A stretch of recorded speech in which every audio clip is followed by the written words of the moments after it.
আসসালামু আলাইকুম ও রহমতুল্লাহি ওবরকাতুহ। হ্যালো আমার শিক্ষার্থী ভাই বোনেরা, আশা করছি আল্লাহর রহমতে আপনারা সকলে ভালো আছেন। আজকে আপনাদের সামনে হাজির হয়েছি আমাদের ধারাবাহিক class grammar part for class 1 to 5 এর 6 নাম্বার বা 6ষ্ঠ নাম্বার ক্লাসটি নিয়ে। আজকের টপিকসটা হচ্ছে নাম্বার। নাম্বার শব্দের বাংলা অর্থ হচ্ছে বচন। আমরা আজকে এই বচন সংক্রান্ত বিষয় নিয়ে আলোচনা করব। প্রথমত আমরা দেখতে পাচ্ছি নাম্বার কাকে বলে। উত্তর, যে ওয়ার্ড দ্বারা কোনো নাউন বা প্রনাউনের সংজ্ঞা বোঝায় তাকে নাম্বার বা বচন বলে। এই পরিধিকে নিব আমরা যে নাম্বার কত প্রকার ও কি কি। উত্তর, ইংরেজিতে নাম্বার দুই প্রকার, যথা সিঙ্গুলার নাম্বার এক বচন, প্লুরাল নাম্বার বহু বচন। এরপর দিকে নিব সিঙ্গুলার নাম্বার কাকে বলে, উদাহরণ দাও। উত্তর হচ্ছে, যে নাউন বা প্রোনাউন দিয়ে একটি মাত্র ব্যক্তি, প্রাণী বা বস্তুকে বোঝায় তাকে সিঙ্গুলার নাম্বার বা একবচন বলে। যেমন বয়, গার্ল, বুক, ক্যাট ইত্যাদি। এরপরে আমরা আমাদের দেখে নিব প্লুরাল নাম্বার কাকে বলে, উদাহরণ দাও। উত্তর, যে নাউন বা প্রনাউন দিয়ে একটির বেশি ব্যক্তি, প্রাণী বা বস্তুকে বোঝায় তাকে প্লুরাল নাম্বার বা বহুবচন বলে থাকি। যেমন বয়েজ, গার্লস, বুকস, ক্যাটস ইত্যাদি।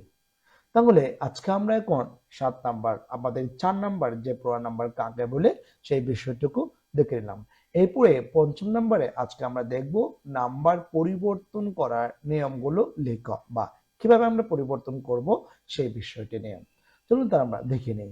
ফার্স্ট 1 নাম্বারে আমরা দেখতে পাচ্ছি সাধারণত সিঙ্গুলার নাম্বারের শেষে এস যোগ করে প্লুরাল করতে হয় বা প্লুরাল করা হয়। এস যোগ করেও করা যায়, ইএস যোগ করেও করা যায়। তাহলে আমরা একটু প্র্যাকটিস দেখে নেব। সরাসরি প্র্যাকটিস দেখতে পাচ্ছি আমরা এক পাশে দিয়েছি সিঙ্গুলার আর এক পাশে দিয়েছি প্লুরাল। তাহলে আমরা সিঙ্গুলার থেকে পর্যন্ত কোন জিনিসটি বাড়িয়েছি সেটা আপনার দেখানোর চেষ্টা করলাম।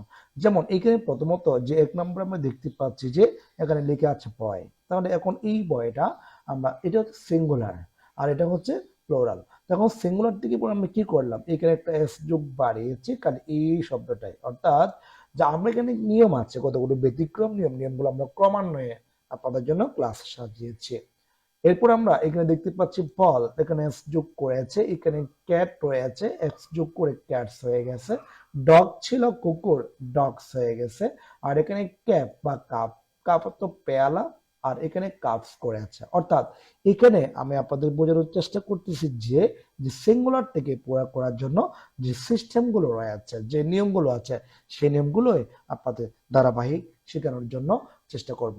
এরপরে আমরা আরেকটি দেখতে পাচ্ছি একই কথা, সেটা হচ্ছে প্র্যাকটিস আরেকটা। যেমন ডে, ডেজ, এস যোগ করেছে, এক, ডিম, এক্স ডিমগুলো, পেন পাখা, ফ্যান ফাঁকা, গট গটস, পেন পেন্স। অর্থাৎ সিঙ্গুলার নাউনের শেষে আমরা এস যোগ করে সিঙ্গুলার থেকে প্লুরাল পরিবর্তন করতে পারি। অর্থাৎ শব্দের শেষে কালে একটা এস যোগ করলে আমাদের পরিবর্তনটা হয়ে যাচ্ছে।